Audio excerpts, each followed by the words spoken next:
because the girl was simply too beautiful.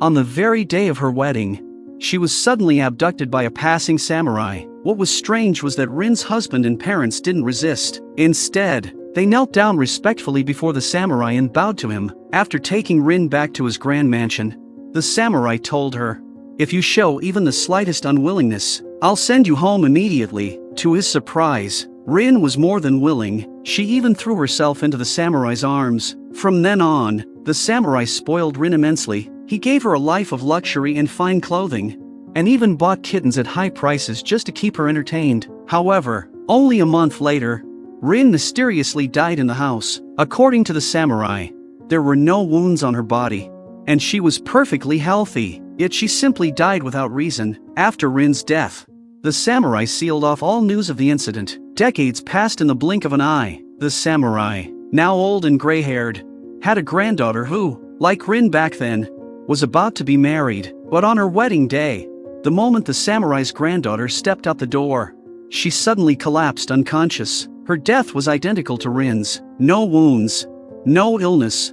She just died without explanation. People thought there was an assassin on the loose, and were about to seal off the courtyard, when a man named Kusuri suddenly appeared. He claimed to be a medicine seller, and said that the killer was not a human assassin, but a spirit one that no blade could kill. Then, Kusuri placed paper charms to seal the mansion's entrances, but soon after, the samurai family tied him up, believing he was a fraud. When they searched him, they found nothing but medicine, some old books recording tales of spirits, and a strange sword. Yet no one present could draw that sword. Kusuri explained that it was a demon-slaying blade, and it could only be drawn when three elements were known: form, truth, and reason. Form, he said, is identifying the spirit's shape and nature. Truth is understanding why it kills, and reason is determining whether the spirit or the humans were at fault. The samurai family found his words absurd and mystical, and decided to throw him out. But at that moment, a deep,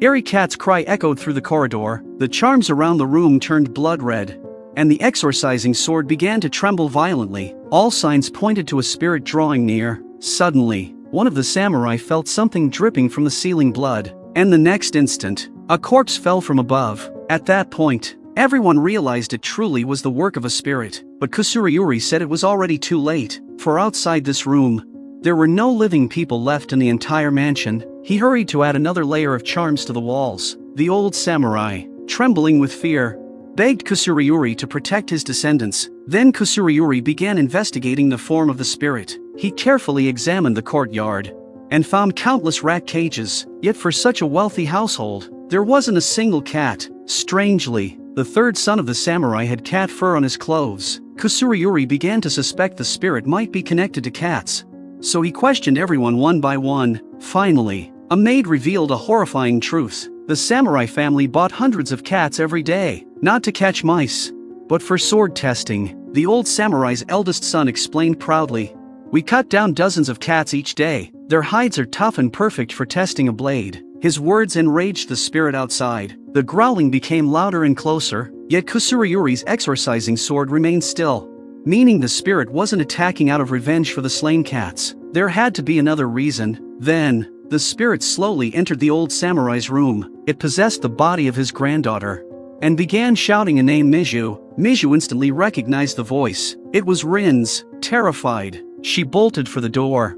But in doing so, she broke Kusuri's protective seals. Outside the door stood a swarm of blood-red cats, and among them, a woman in a white wedding kimono. It was Rin, the woman who had died decades ago. With a single gesture of her hand, countless cats rushed into the room, devouring several people in an instant. Kusuri retreated to the final chamber. He demanded that the old samurai tell him the spirit's true grudge, for only then could he stop her. At last, the old man confessed everything from that day long ago. He pulled a hidden lever on the wall, revealing a secret chamber. He claimed that Rin had willingly come home with him, and now she was simply jealous of his granddaughter's wedding, which was why she was killing. But Kusuri knew he was lying, because the exorcising sword didn't react at all. That was not the reason for the spirit's vengeance. Seeing that the spirit was about to break through the seals, Kusuri's entire hand was covered in blood. Soon, he was swallowed by countless cats, and in that moment, he saw the truth behind everything. It turned out that, back then, Rin had tried to escape home countless times, but every time she did, the samurai would whip her and stomp on her head with his foot. Whenever Rin resisted, she would be brutally beaten. Over time, the samurai began treating the act of beating Rin as a form of entertainment, a way to satisfy his twisted desires. That secret chamber was built specifically to imprison her, and the name Rin had shouted earlier, when she possessed the samurai's granddaughter, Miju. That woman had been the one in charge of watching Rin back then. Whenever the samurai wasn't around, Miju would abuse Rin, deliberately starving her, knowing full well that the samurai would never find out. Or perhaps it was simply because the samurai didn't care at all. Rin lived in that dark, lightless underground passage. Her only source of hope was a little black cat. But one day, when the samurai got drunk and discovered the cat, he cruelly sliced it in half. He was surprised to find how smoothly his sword cut through the small creature. From then on, for decades, he began using cats to test his blades. Then one day, the samurai's eldest son also discovered the secret passage, and just like his father, he stormed inside like a beast. From that day on, Rin became a tool for both men, but eventually, the son's behavior couldn't remain hidden forever. When it finally came to light, the samurai placed all the blame on the helpless Rin. He stomped on her head again and again, cursing her, until, under his heavy boots, Rin's consciousness began to fade. She was literally trampled to death. Suddenly, another black cat appeared and scratched a deep wound into the samurai's hand. It was the mother of the little black cat. She had come to protect Rin and to avenge her child. But kind-hearted Rin used the last of her strength to shield the cat from the samurai's attack. The cat escaped, while Rin's body was tossed away like garbage. That was the cruelty of the samurai's family. What they never expected was that the escaped black cat would one day return as a spirit, leading the souls of tens of thousands of cats slain by their blades. To help Rin take her revenge, Kusuri stood frozen after learning the truth. He no longer tried to stop the cat spirits. He let them break through the seals and slaughtered the entire samurai clan. When it was all over, and the truth had finally been revealed, the demon-slaying sword was drawn at last. Kusuri's form turned golden, and he began attacking the countless cat spirits. But I believe Kusuri wasn't destroying them, he was purifying their hatred. Because at the end of the story, amid Rin's gentle laughter, her soul and the black cat finally walked out of that dreadful hell. Kusuri watched as their figures faded into the distance. He knew this revenge was never a triumph of evil, but an act of redemption. Redemption for the cats who were used as tools for blade testing, for Rin, who had been imprisoned and abused, and for the human hearts trapped by fear and lies. From that day on, the mansion no longer echoed with the cries of cats. Only the soft wind remained, as if singing a belated requiem for all the silent lives that once suffered there. Legend tells of a monk named Genkei, who harbored a forbidden love for his own sister, Oyo. No matter how diligently he trained or how deeply he sought to purify his thoughts, each night, the image of Oyo returned to torment him. He was torn and afraid of losing her. Then one night, a massive tsunami struck the nearby villages. Countless lives were swallowed by the sea. The villagers believed that if Genkei were offered as a sacrifice to the sea god, the disaster would come to an end. Genkei thought that by offering himself, he could not only strengthen his spiritual resolve, but also sever the sinful bond between him and Oyo. So he agreed. But when the villagers built a beautiful wooden boat for the ritual, and the ceremony was about to begin, Genkei saw Oyo standing among those who came to bid him farewell. At that moment, fear gripped his heart. He feared death, but even more, he feared that Oyo would one day belong to another man. Sensing his pain, Oyo made a shocking decision. She chose to take Genkei's place, to board the boat herself, and offer her life to the sea god. In truth, ever since Genkei became a monk, Oyo had missed him deeply every single day. She too had fallen in love with her brother, and if it could free him from his suffering, she was willing to become the sea god's sacrifice in his stead. Her words moved Genkei to tears. He promised Oyo that once she became the sacrifice, he would soon end his own life to follow her. But as Oyo's small boat drifted toward the endless sea, Genkei hesitated once again. He could not bring himself to die, and so, he lived on alone for 50 long years. Ironically, to atone for his sins, Genkei later went to Mount Fuji to continue his ascetic training. There, he became known as an enlightened monk, admired and revered by many. He even gained countless disciples. Even more disturbing, for the past 50 years, Genkei had been chanting a requiem, a chant meant to suppress the very soul of Oyo. Oyo's corpse drifted at sea until it decayed completely, and her soul eventually turned into a spirit.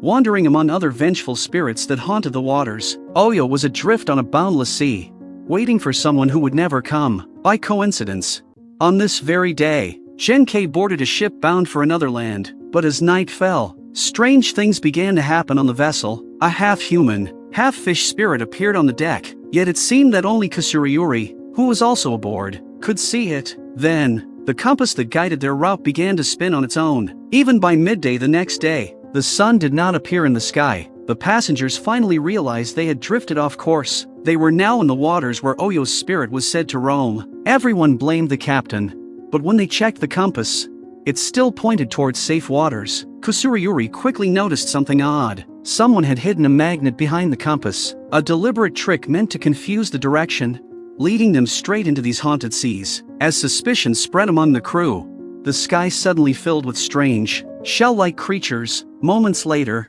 countless fish bones rose from the water, wrapping around the ship in thick, spiraling layers. Then a spirit calling himself Yumizata stepped onto the deck. He demanded that everyone speak their greatest fear. If anyone lied, he said, they would die. The captain confessed that his greatest fear was losing his precious wealth. Upon hearing this, Yumizata plucked the strings of his shamisen. The captain immediately coughed up a swarm of goldfish from his mouth. It proved he was telling the truth. One by one, the others answered truthfully and were spared. Then it was Genkei's disciple's turn. He said he feared Genkei the most, because the night before, he saw Genkei secretly place the magnet behind the compass. He had no idea why Genkei wanted to lead them into this cursed sea. It turned out Genkei was the true culprit all along. Finally, it was Genkei's turn to answer Yumizata's question. He said his greatest fear was his sister Oyo, who had died in his place long ago. Upon hearing this, Yumizata reached down into the depths of the sea and pulled up the same wooden boat that once carried Oyo's corpse. Then he and all the spirits vanished into the mist. Suddenly, scratching sounds echoed from inside the boat. Genkei finally confessed everything, his twisted love for his sister,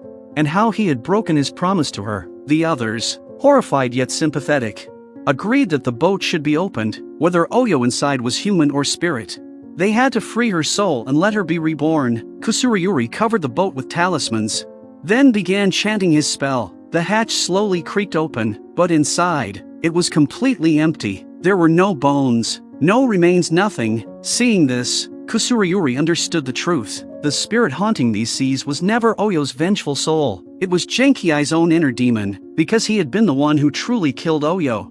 And for 50 years, he lived consumed by guilt and fear. He feared Oyo's ghost would seek revenge, but even more, he feared facing himself. That fear had gathered in his left eye, taking form as a spirit that watched over the sea. Or rather, it wasn't watching, it was Genkei's own weakness made manifest. He was terrified Oyo would come for him. When Oyo had boarded that sacrificial boat long ago, she too had felt fear, but even then, she faced it head-on and chose to die in his place. Genkei, however, betrayed her at the final moment, and yet he kept claiming he loved her deeply. Now, those words meant nothing. Genkei begged Kusuri to kill him, to let him atone for his sins. As the demon-slaying sword was drawn, the dark shadow inside Genkei was shattered, and from it emerged the image of a woman, gently descending beside him. Genkei's true form was revealed at last, and thus, the story came to an end. When the exorcising blade pierced through Genkei's inner demon, what he saw was perhaps not Oyo's vengeful spirit,